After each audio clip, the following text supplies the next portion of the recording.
well, it is noon, so go ahead and ring the bell. Welcome, everybody. Good to see everybody here. It is the December 3rd, 2020 Rotary Club of Newport meeting, Zoom meeting number 32 for anyone who's keeping track, and only 2 more meetings to go in 2020. So soon to be 2021. Keith, I like the pirate hat and patch. Yeah, Diane's got me playing with the settings, and I thought this would be the most appropriate today out at sea. Everyone's getting tech savvy with Zoom. I'm not sure if that's good or bad, but that's a good costume. Let's see. So would someone like to lead us in the pledge to start things off? Captain Nelson? Sure. I pledge allegiance to the flag of the United States of America and to the republic for which it stands, one nation, under God, indivisible, and with justice, liberty and justice for all. All right. Well, thanks, Keith. Do we have guests here today? I see a few. Riley's back with us. Hey, Riley, how are you today? Thanks for... I'm good. How are you? Do you like my background? I put it just for you. You know, we were just talking about that. I think Bob might have a thing or two more to say. I'm not sure. But, anyway, yeah, it's great. Marcia? I have a guest.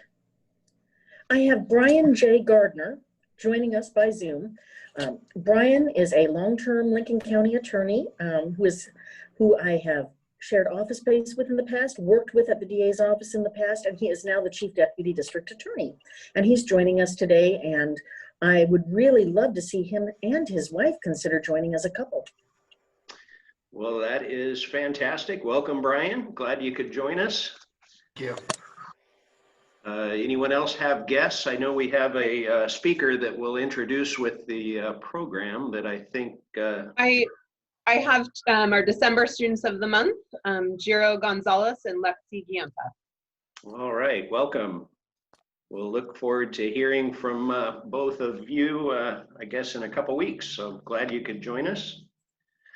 Oh, so let's see, quite a few announcements today. We had our board meeting on Tuesday, and it was a pretty productive meeting. We gave away some money. The board of directors voted to give $1,000 to Grace Winds Haven, which will be a big help for those looking for some meals this time of year. And then another $1,000 was awarded to the Malala Center, who has a leaky roof, I guess. And so hopefully that'll help them out too.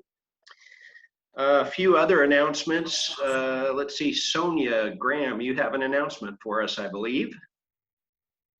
Yes, I just wanted to say that we're going to be getting the Seize the Day committee together to talk about if we want to, what we want to do in 2021. So if anyone's interested, that's not already getting the emails that I send out about that, please let me know and look for an email to a meeting invitation tomorrow. All right, thanks, Sonia. And let's see, Diane Nelson has an announcement for us too. Thank you, Freddie. In honor of No Shave November, I am doing No Shave December. And we'll have our social tomorrow night beginning at 6 p.m. It should be a lot of fun. The planning committee got together, and remember, we're going to have bring your own beverage of choice. We are doing this with the Corvallis Club. The Newport Rotary members will be making donations to one of their charities. I believe it's called Stone Kitchen. And their members will be making, we hope, making donations to one of our nonprofits. It's Paul Schrader's Lincoln County Advocacy Center. Thanks, Freddie. Nice, thanks, Diane. Yeah, that social should be a lot of fun. We're anxious to see how that works out with the Corvallis Club tomorrow, or Friday rather. One of the other things we talked about this year, since we're not having our annual holiday banquet, is participating in a community service project instead. And what we've come up with is partnering with Nathan and Corinne and Salvation Army. They're looking for some bell ringers, and we have 2 days that we need to fill if possible. December 12th and December 19th, and I thought I'd let Nate tell us a little bit about that and what the proceeds are going towards. Yeah, so thank you for helping the Salvation Army again this season. The need is greater than ever. I mean, we don't have to discuss that. We all know that the need is great in our community. And so the money that is raised in the Red Kettle stays right here in Lincoln County. Nothing is taken off the top whatsoever. And 100% of it is injected back into the community. And so bell ringers help us fundraise. And that money goes to stocking our food pantry, buying Christmas toys for children, helping run our after-school music program whenever that starts back up again because of COVID, and then helping with outreach services that we have here.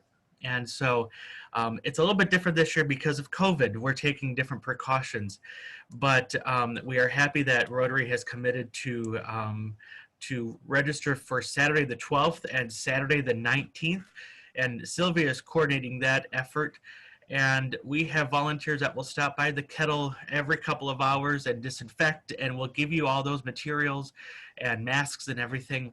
And you'll be at Fred Meyer is what we decided, inside at Fred Meyer. So talk to Sylvia about registering for that. It's just going to be a lot of fun. All right. Well, thanks, Nathan. And we'll circulate an email with a sign-up sheet. It's hard to pass one around on Zoom, obviously. So we'll get some more information out. And if you can volunteer and ring the bell for a couple hours, it would be a big help for Salvation Army. Thanks, guys. All right. Thanks, Nathan. There's only 8 slots. It's just 2-hour shifts. Yeah. 12 to 2. 2 to 4, 4 to 6. So, and I think if you've got a spouse or a older child, it could be fun, teenager or somebody to do a team thing. Heck, you might even get more if you sing. You could be the masked singer, Newport version. That sounds great. I know there's a lot of talented musicians here, so come out and bring your instruments and just have a lot of fun. Spread the Christmas cheer. All right. Well, thanks, Nate. Hopefully we can help you out with that. Thanks, Fred. Kathy Heater is also collecting some toys for fire victims. Kathy, you want to talk about that a little bit? Sure. The Les Schwab in Lincoln City, the Eagles in Lincoln City, and also the fire department in Lincoln City are collecting toys for the Echo Mountain fire victims, which is all of Otis and Lincoln City and the people that have been really affected by this. Currently, I believe that there's about 145 misplaced families. So Diamonds by the Sea, both Newport and Lincoln City, are a drop-off for any toys that they need to be new, they need to be unwrapped, and any age group from between, I think, 18 months to age 16 or 17 would be great. So if there's anyone out there that has any toys or would like to donate, you can drop it off at the jewelry store and we'll get it up to Lincoln City, to the fire department. The need is great to try to make a Christmas for these families, especially for the kids. So any help would be appreciated. Thanks. All right. Thanks, Kathy. Any other announcements before we move on? Is there a cutoff date on those donations? I believe it's the 17th. And I see. I go up all the time, so even if it's a day or two after that, I can still drop it off at the fire department. So whatever, I think it is the 16th or 17th. So thank you. It looked like Keith had an announcement.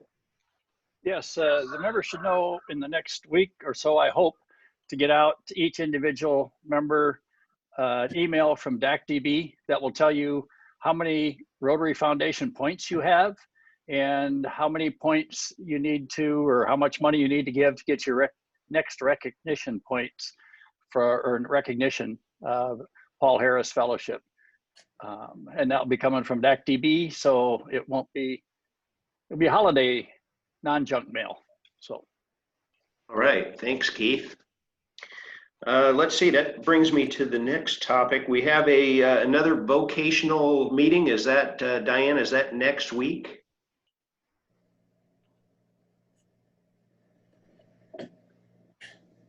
She's muted there. Yes, next Wednesday at noon. The selected restaurant in town is Kokomoka Joe's, and the guest topic is dinosaurs. Yeah, that should be a good one for anyone that knows the story. It'll be a pretty fascinating vocational meeting. So that is next week for anyone that's interested. We have 3 new blue badges this week. We have Paul Kimberly, Stephanie Lynn, and Raina Matson all got their blue badges now, so congrats for that. And then we also have a few Paul Harris awards.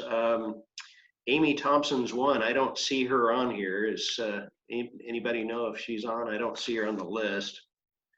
And then, so I think I'll wait and do this maybe next week, but I also wanted to recognize Marcia Buckley for her Paul Harris +3. So I have a pin here for you with 3 shiny gems in there. So congratulations to Marcia for that. Thank you very much. Yeah. So a few things from today in history. Today in 1828, Andrew Jackson was elected the 7th U.S. president. Today in 1950, Paul Harvey begins his national radio broadcast. In 1989, Soviet President Mikhail Gorbachev and U.S. President George Bush declare the Cold War over. Not sure that lasted very long, but anyway, so yeah, moving on to our program today, we have a good one, and I'll turn it over to Jim Graham to welcome our speaker. Thank you, Freddie. It's my great pleasure and honor to introduce our program for today. Aslan Noakes comes from the Oregon State University College of Public Health and Human Services, team-based rapid assessment of community-level coronavirus epidemics, TRACE study. TRACE study results will help save lives. With a clear understanding of community prevalence and how the virus spreads, public health leaders, healthcare providers, and individuals can make informed decisions about policies and better use time and resources to slow the spread of the virus and minimize its impacts. Aslan Noakes is a registered nurse and public health advocate. She runs a for-profit social business called Empower Haiti Together to promote sustainable and empowering partnerships in Haiti. As the TRACE COVID-19 field manager, Aslan oversees field worker teams collecting surveys and samples from participants. With my great honor, I introduce Aslan Noakes. Get myself settled here. Thank you, Jim. Thank you guys all for having me. Can you guys hear me okay? Okay, great. Yeah, so I wear many hats. I'm happy to kind of share a little bit of background about what the TRACE program is doing and answer any questions, and I can share a little bit about my work in Haiti as well.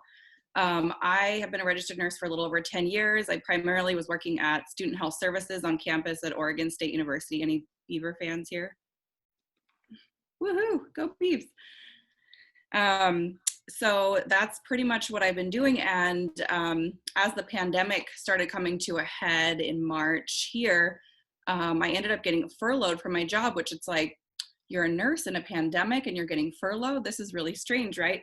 But we were losing all of our students. A lot of them were taking classes virtually. So things were really changing.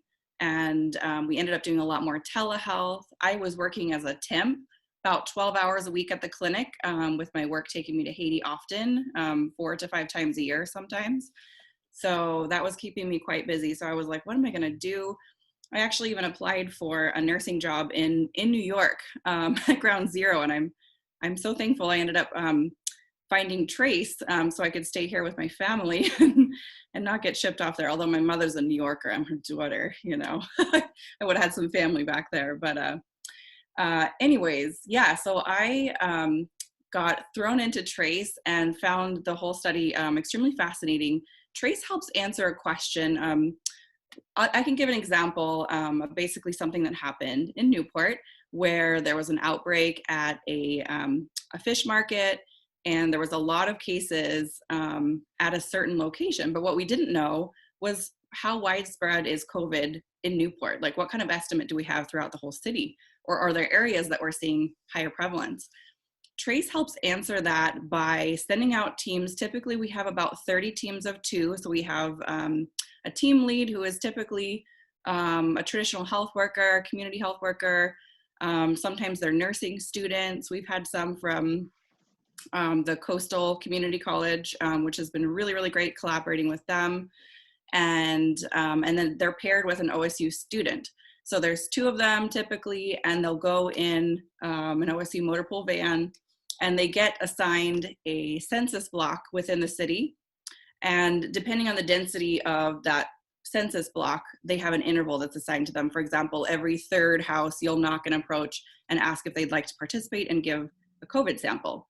And what that helps us do is be able to provide the county health department, so Lincoln County in this case, with a better idea of what they're seeing as far as COVID throughout the county, particularly amongst asymptomatic folks that may not realize that they could be spreading this virus to some of our high-risk folks. So that's been really cool. As a result of that first visit out to Newport, a mask mandate went into place for Newport prior, or maybe it was even for Lincoln County, I can't quite remember, but that was prior to the state mask mandate. We came back a few weeks later and did another test and found that the prevalence had decreased. And that was really, really encouraging. So we've done several times in Corvallis. We've done Newport a couple times. We went out to Bend. We even went out to Hermiston. And so we've done, and we went to Eugene recently as well. And that was a collaboration with U of O. So we had a U of O student, an OSU student, and a team lead, and went out to go do testing out there. So it's been really cool to be part of that. And then as we shifted into fall term at the university, we are doing campus testing as well. Just to keep a finger on the pulse, if you will, in nurse speak, to see what's happening on campus. All 3 of our campuses, actually. So we have 2 testing sites at our main campus in Corvallis. We have a testing site in Bend at our Cascades campus, and in Newport at our Hatfield campus. And actually, Jim, are you there right now? I see your mask on. I am not, Aslan. I am at my other job at the Olala Center. Oh, I couldn't tell with the light in the background. I thought maybe you were in that apartment building. It does resemble the apartment in Hatfield, yes. It does, yeah. So anyways, yeah, that's, we run those 3 different sites and have fabulous staff, including Jim, who works faithfully at our Hatfield location. And we offer testing to students and faculty staff, as well as some of our fish and wildlife folks for the Newport campus as well. So it's really great. People can enroll and choose to be part of the program. It's all optional.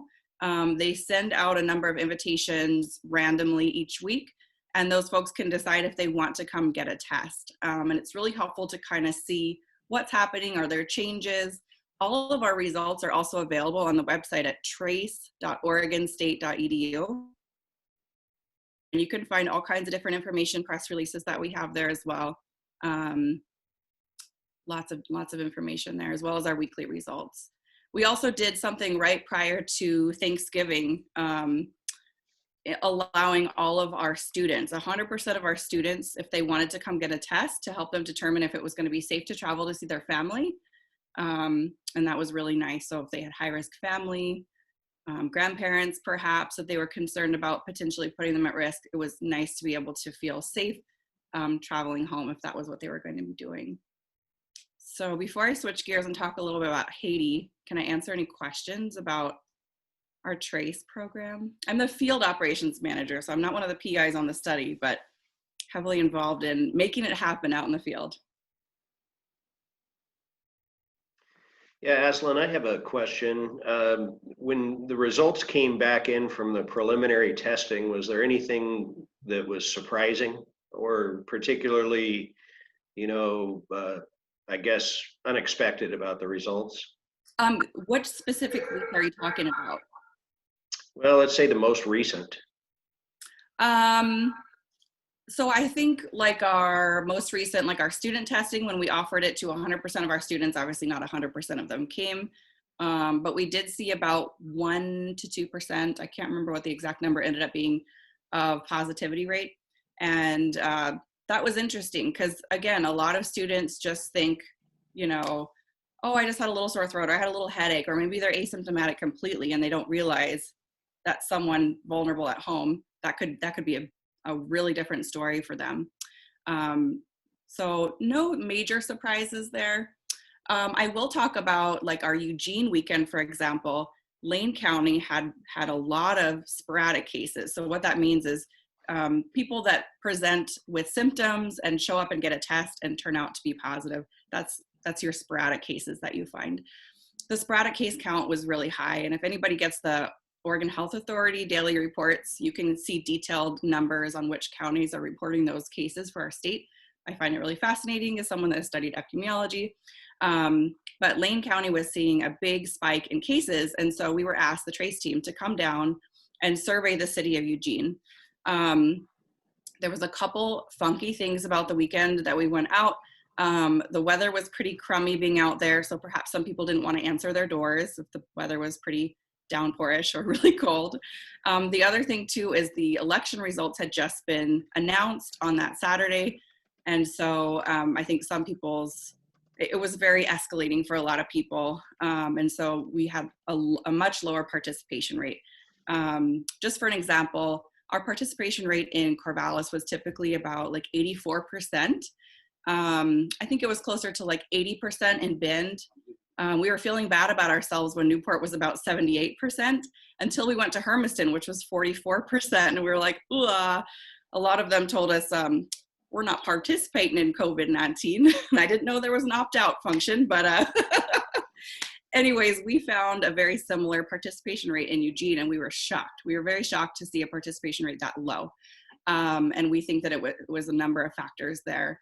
The other thing too is a lot of times folks that are willing to be part of a study like this are the ones that are always wearing a mask and are very careful and conscientious, health aware as well. And perhaps folks that are, not wanting to participate in mask wearing are also the ones that wouldn't want to give a sample. So there was a number of things. So we ended up having 0 positives out of our study, which was shocking, but those are all the different contributing factors. So it's difficult. It's difficult work for sure. We don't force anybody to do a test, so it's all voluntary, and so that can kind of skew your results as well. Great question. Thank you. Anything else? Well, Aslan, I have a quick question. Mm-hmm. I heard this morning on the radio they were talking about the new outbreaks with the casino and the Avamere facility, but they also said that folks are now kind of pushing back at tracing and sharing that information. Are you seeing that, or does that sound like a theme that you're hearing? That's a really great question, and let me just address the difference between tracing and trace. And it's really unfortunate because as the PIs were coming up with a name, they thought it was a very clever acronym that stands for Team-Based Rapid Assessment of Community-Level Coronavirus Epidemics. Say that 5 times fast. So what we do not do is contact tracing. So that's up to our counties, our county health departments. We also have student health services helping with our student positive cases, tracing those in partnership with Benton County Health Department. But TRACE does not do tracing, contrary to what it sounds like. So we're not involved in that at all. There is a program that's being piloted at Oregon State University right now that is a Bluetooth functionality. So you can download this program on your phone. Again, it's completely voluntary optional. It's very in beta testing right now. But basically, if someone had tested positive and somebody, like people that were in the near vicinity that also had the program, would be notified that someone, it would be an unidentified person, had tested positive that had spent X amount of time with them and that they would be recommended to get tested. So it is very informative, and it's a cool program that they're trying to launch, and we're trying to have that be something that everyone in our congregate living, like our dorms, are signing up for. Our dorms are about 50% capacity right now, compared to a normal year, so about 2,500 instead of 5,000. And we partnered with Housing and Dining and Student Health Services to help get 100% of our folks living in dorms tested prior to moving in this year. Catherine, did you have a question? Oh, you're muted. Okay. I did have a question, but I don't know if I may have answered it or know the answer. But I've been seeing on the news also that they are now discovering because of people who have donated blood prior, that they are finding that the virus was in the country earlier than what they anticipated or what they thought as far as December.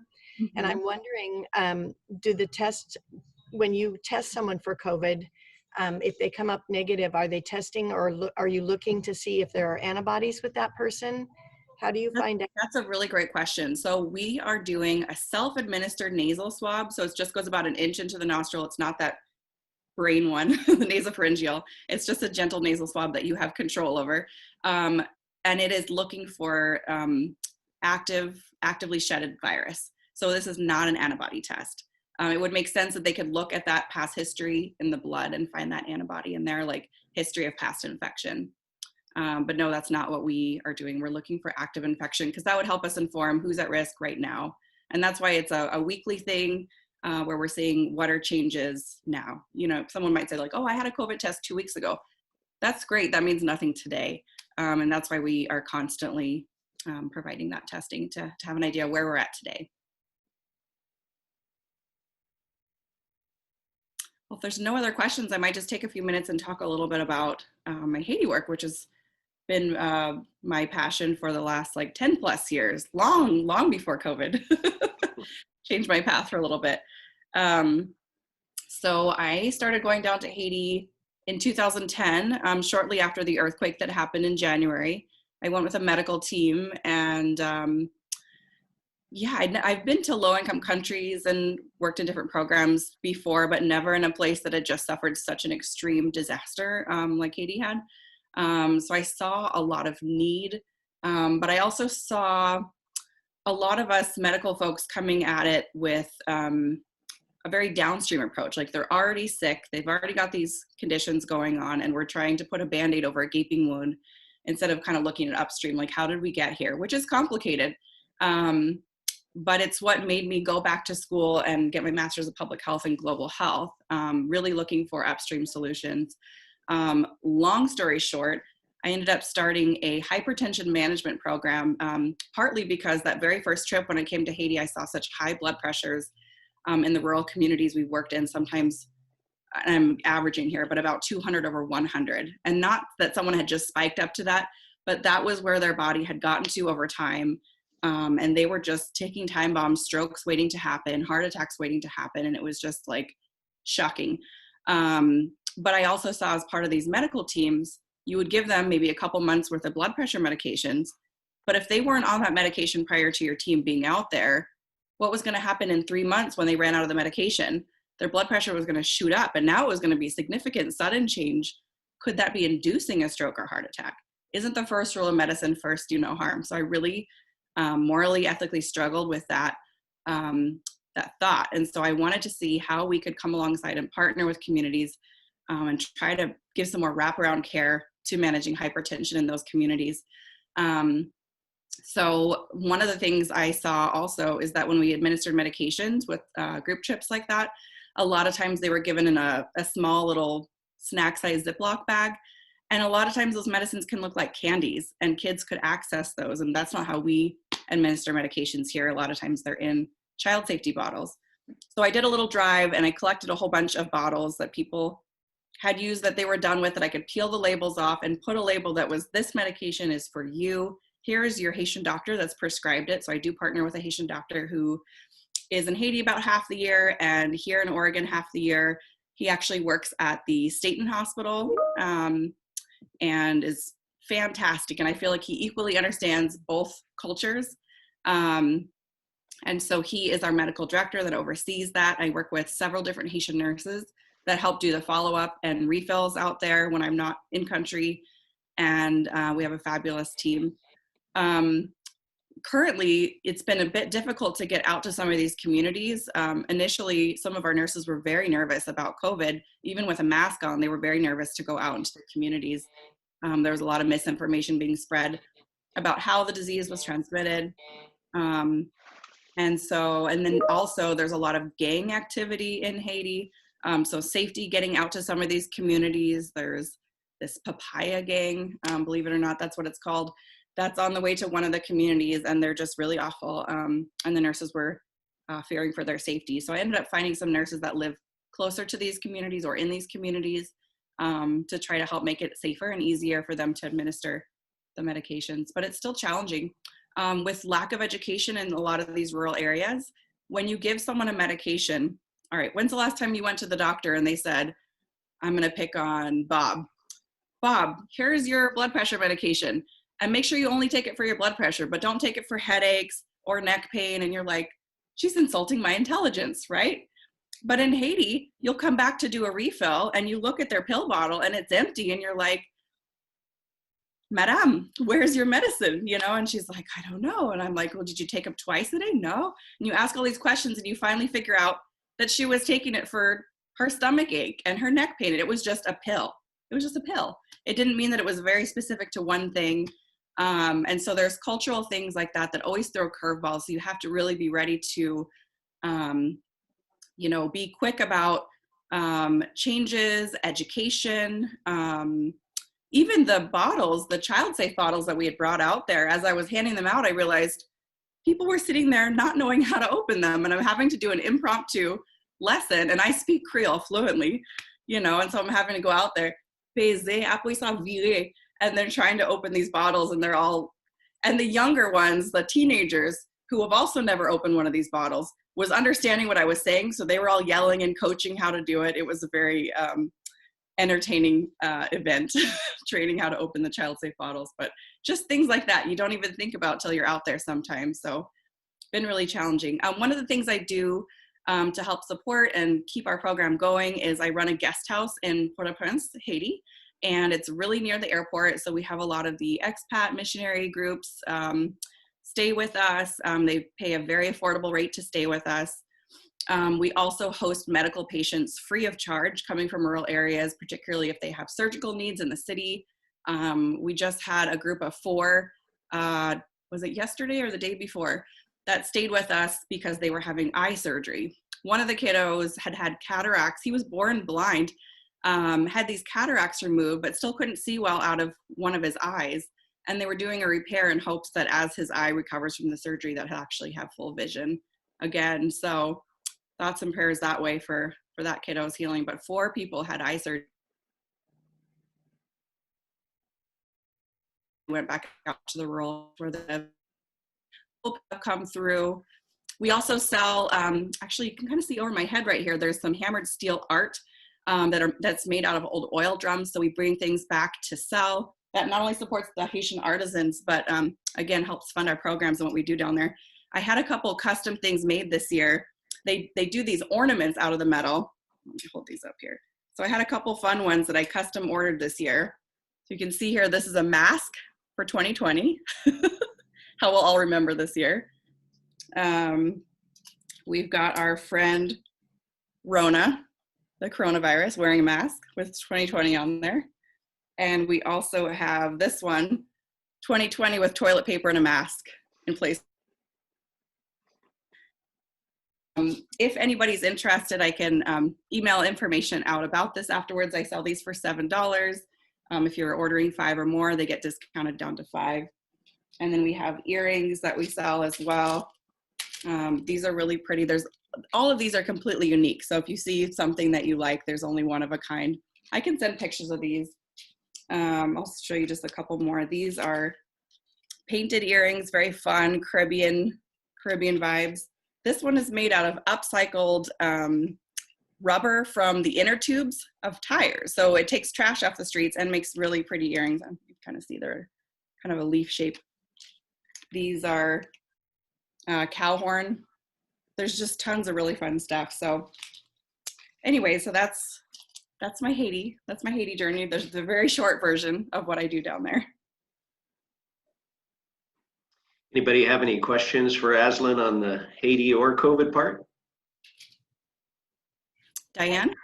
I don't have a question. I have a comment. I just love what you're doing. I think it's so beneficial to the people of Haiti. And I was thinking our Sergeant at Arms is here today, and perhaps we could auction off some of your goodies that you have and make a donation to Rotary. That would be fantastic. All right, anybody else? Well, that was really fascinating information. Thanks, Aslan, for coming and sharing that with us today. Rotary has been committed to, oh, sorry, Bob, go ahead. I just wanted to ask your opinion of the vaccine. And it's a two-part question. They have started in England now. They're giving the vaccine. Is that correct? I'm not 100% sure about that. I had a family emergency this last week. My dad's in the neurocritical care unit, so I've been a little bit head down recently, but they may be giving it over there. I will tell you, so my dad's at the Providence St. Vincent's Hospital right now, and I was talking with one of the nurses, and he told me that they were probably going to get a vaccine within about a month for their higher risk folks. So I don't think it's going to be ready for the general public until probably spring. For those folks to see. But I think some of our higher risk, particularly folks living in retirement, congregate living, that they would be prioritized. I know that OHA is working on that. And I think there are 2 vaccines that are getting close to being ready. But again, I don't think it's going to be ready for general public until about spring. But some local health folks will have access, possibly even before the end of the month is what I'm hearing from some of my OHA connections. That's what Donald Trump told me before before Oh, Christmas. that's what he told you. Actually, Nightly News said in England they are giving the Pfizer vaccine to healthcare workers. Healthcare workers is another group. Healthcare workers are working with COVID wards. And only the hospitals that have the freezing facilities to be able to take it, which is not all of them, I guess. Got it. That makes sense. Yes. I had a question for you, if that's okay. Sorry, Sure. Freddie. Yeah, go ahead, Dee. Well, 2 things. I don't know if Ursula's on the call, but I did hear that she had announced that Oregon was getting vaccine for those front-facing workers as well. Yeah. If someone wants to engage with your work in Haiti, are there volunteer opportunities, or if someone wants to support you, or you know what? Maybe I can email Jim with some links and information. At this time, I'm not taking groups for 2 reasons. One, COVID and travel. The other thing is there's just a lot of gang activity in Haiti right now. So I go down sometimes. I was last there in early March before Haiti's border shut down for a little bit. But it's just not a great time to bring people because there's a lot of like shelter in place kind of stuff going on. I have in the past, I took a lot of undergrad students, public health, pre-nursing students and things like that, and got them really engaged and involved and shared about all my thousands of mistakes that I made with good intentions so they could learn how to do public health better in a partnership model in Haiti. So yeah, there have been in the past, but if you ever want to check out the Caribbean, you can come stay at my guest house too. It's called Le Kai Posé, which means the chill house. La Kai means home versus Kai's house, and I want people to feel right at home when they come in. Could you put a link in the chat for your contact information and your house? I can definitely do that. All right, any other questions? Yeah, on a side note, Dee, you asked about Ursula. She actually couldn't be with us today just because she's attending a meeting specifically on the vaccine at Samaritan. So she'll have some good info for us next week when she's back with us. And also, Aslan, if you want to share, maybe Jim can distribute an email with the links to the jewelry. So if anyone wants to order some of those, they can do it that way. Sure. And yeah, Rotary is committed to stopping polio. So as a thank you for speaking today, we're going to vaccinate 50 children against polio in your name. So thanks again for joining us. And that was some really fascinating info. What an honor. Thank you. Thank you. And boy, I think I was trying to delay the inevitable, but I know our Sergeant at Arms has a few things to say. He's got some good material this week. Oh, hello there, Rotarians. How are you? Hello, Bob. Hello, Bob. I just, I hope everyone had a really, really good Thanksgiving. My Thanksgiving really wasn't until Friday. And then something changed and my day just turned into a wonderful day. Freddie, would you like to discuss that a little bit with me? And well, you know, I thought we pretty well already covered before the meeting, you know, the main points, but you know, I would just say that it's kind of fitting with 2020. I wouldn't have expected much different, and you know, I did see that it was Jillian Thompson's 18th birthday on the day of the game, so I guess I can live with it for that reason. You know, happy birthday, Jillian, and you know, Riley, she's a Beaver, so you know, there's always next year. So yeah, I will be. There's always next year. $20 sad, I guess. Oh, sad. Okay. Well, Riley, I'm very proud of you for your background and everything. I wish Diane was still here and she could see it. Oh, she is. Diane, did you see that backdrop? D-Mart, I looked at your left ear for about 20 minutes last week while the students were speaking, and you were back working. I probably was. I had a lot to do, Bob. I had that Dustin as a taskmaster, let me tell you. Did you get it all done, I hope, all your work? I try to keep up on my work. I don't always get it all done, but I keep up on it. Okay, well, your left ear was looking good. I appreciate my right ear doesn't look too bad either. Well, I didn't get to see it because you were working and facing your monitor, and all I could see was the left ear. So, Bob, I don't really want to talk about that, but oh, I do. I will talk about my anniversary and my birthday, which you didn't mention. Well, unfortunately, Jim never gives me any information anymore, so it's his fault, not mine. But my wife and I have been married 56 years. Oh, wow. And my Linda's a beautiful person. And my birthday was on November 30th, which I won't tell you my age, but I'll donate $100 to my Paul Harris. Oh my gosh. Hey, that's very nice. Thank you, D-Mart. And now my left ear can wait till later. Okay. All right. We'll wait until later. Is Kathy still here? Kathy Heater? Kathy, how are you? I'm fabulous, Bob. Oh, good. You look fabulous. And I just want to tell you, 2 weeks ago, I really enjoyed your daughter's speaking. Oh, thank you. She's yes, I thought she did very well, very, very well. But there was one thing that kind of bothered me a little bit. One little item about that speech. What would that be, Bob? When she said that her mother didn't give her any notice about the program and her presentation until 10 o'clock in the evening the day before. And then she said, "Oh, thank you, Mom." That's true. That part is true. Uh-huh. But she's a really good person to ask because she's always, she's an amazing speaker, so she can pull anything out. And she did. Uh-huh. Uh-huh. What if you would have forgotten until the morning of the program? Would she have still been able to pull it off?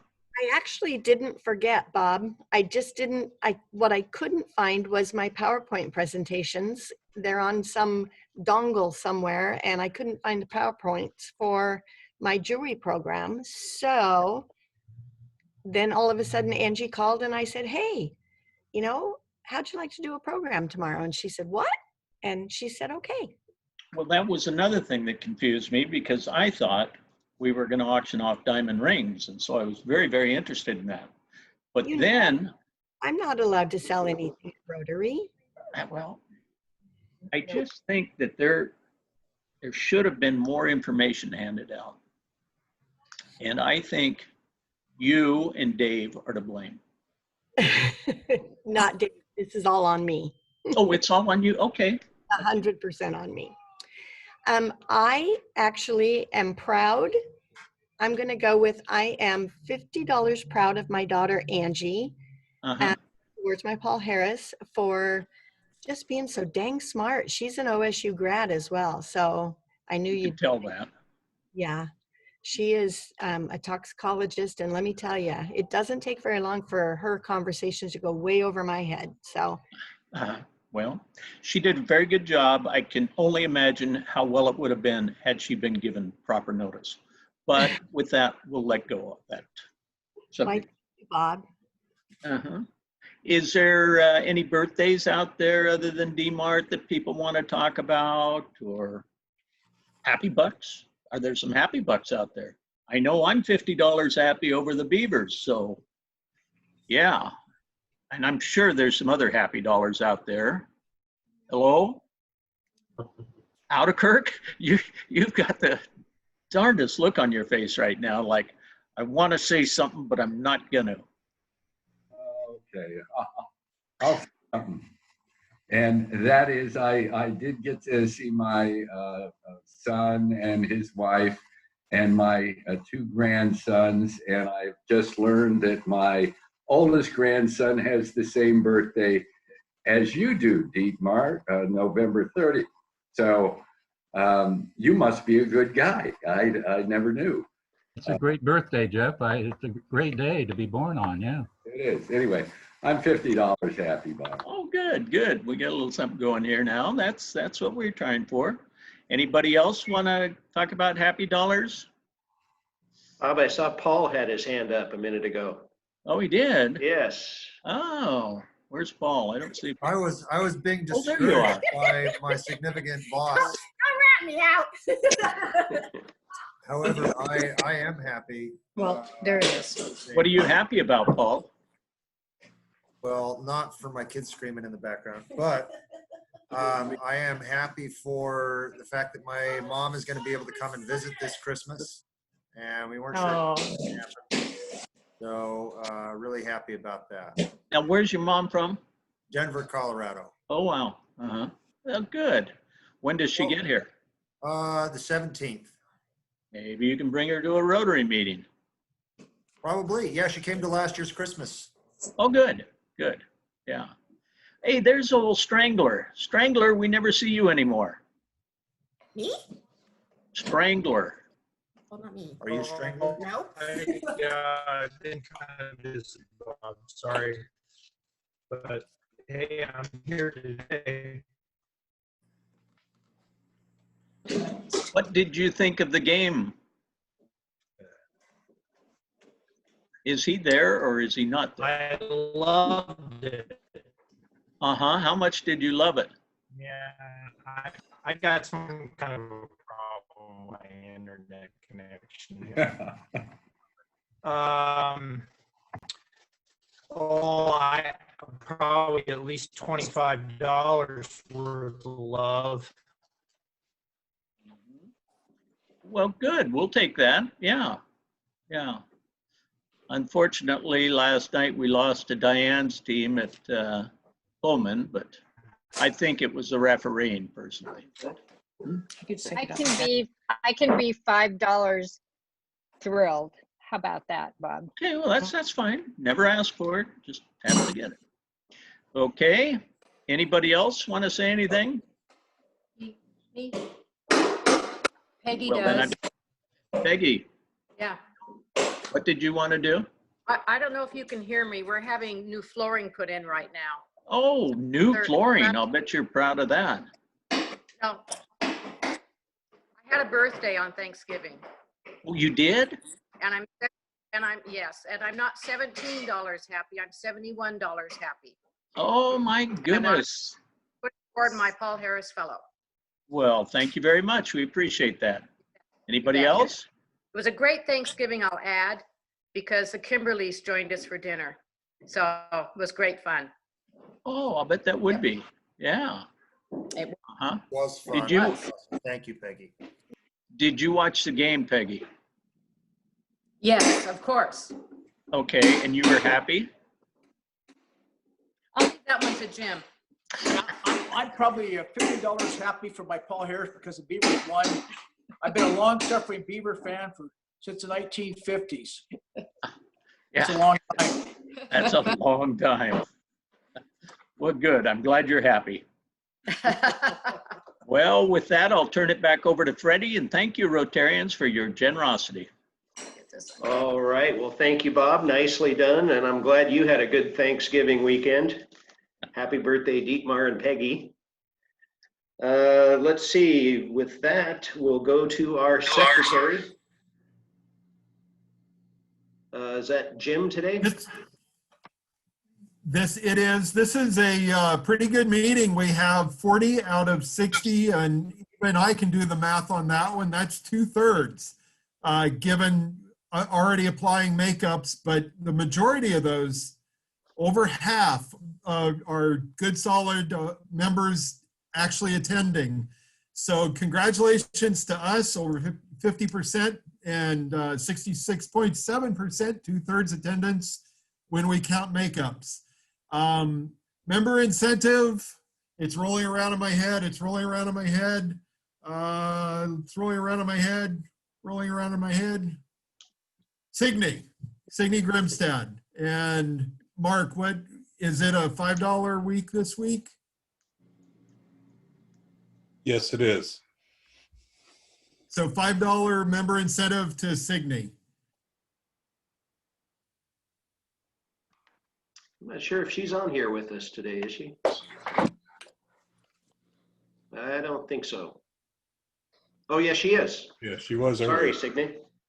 There she is. I think she's probably avoiding the Dietmar's left ear dilemma. All right. Well, thanks, Jim. How about 50-50? For that, we'll go to Sonia. Okay. All right.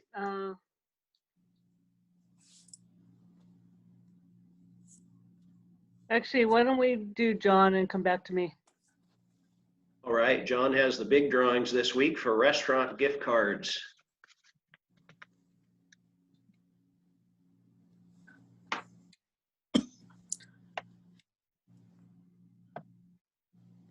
Looks like he's muted. John, oh. Looks like, there you go. There we go. Okay, so in honor of, I'll edit that out.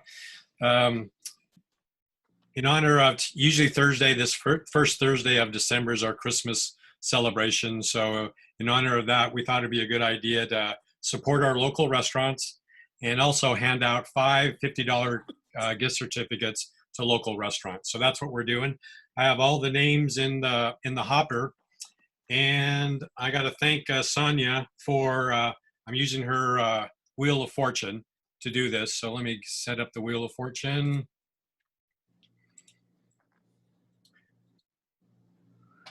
There it is. And so the 5 restaurants are the Chalet, Clearwater, Kokomoka Joe's, Georgie's, Local Ocean. Those are the 5, and we'll start in alphabetical order. And the first spin will be for the Chalet. And you have to be here to be present to win.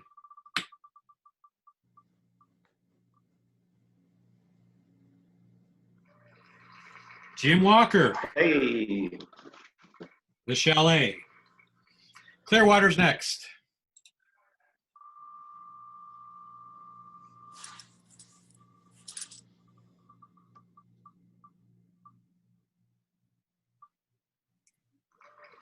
Ken Raleigh here? Is he here? I don't know if he's here. Didn't see him on the list, John. Okay, we'll respin. This is for Clearwater again.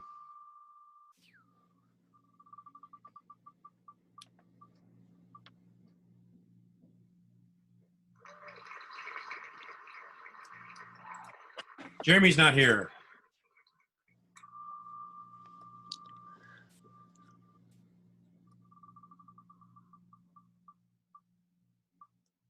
Jim Graham, Clearwater.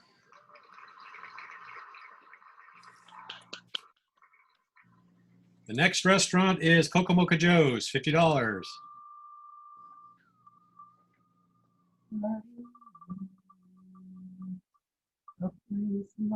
Susan Van Loo, is she on, Freddie? Let's see here. No? Nope. Okay, one more. Kokomoka Joe's.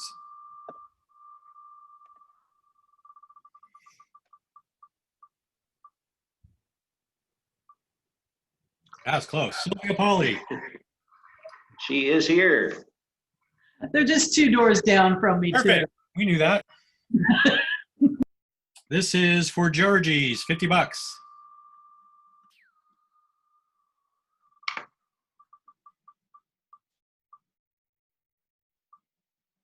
Nathan was here.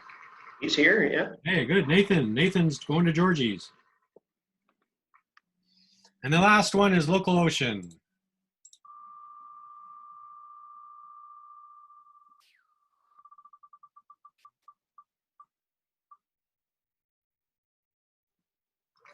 Marcia Buckley. All right, congrats, Marcia. So I'll mail these out early next week, and I just thanks for everything what people do. All right, well, that was great. Thanks, John, and good prizes today. We still have our 50-50 also, if you're ready, Sonia. I am, but the funny thing is that, well, I don't have 2 screens today, and I'm not using a camera, so I can't show you my wheel. But the funny thing is that Marcia Buckley was also the winner. And we only had $30 in the 50-50. So Marcia, you've got a $15 on top of your gift certificate. Well, that's going to go straight to Salvation Army. All right. All right, well, congrats, and thanks, Marcia. Let's see, next week we have another meeting, same time, same place. It will be the Rotary Toastmasters collaboration.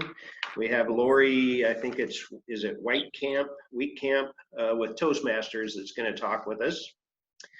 And then the meeting after that on the 7th. Freddie, I'll also be talking on that, and her name is Lori Whitecamp. She is part of NOAA Fisheries. She's a PhD like I am, and she's awesome. All right, well, that should be another great meeting next week. And then our December 17th is Students of the Month. So we got a few really good ones to round out the year. Anyone want to take us out with the 5-way test?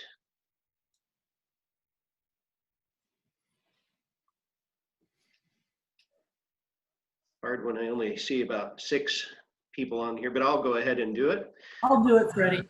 Okay, thanks, Sylvia. You often do it. The 5-way test of the things we think, say, or do. First, is it the truth? Second, is it fair to all concerned?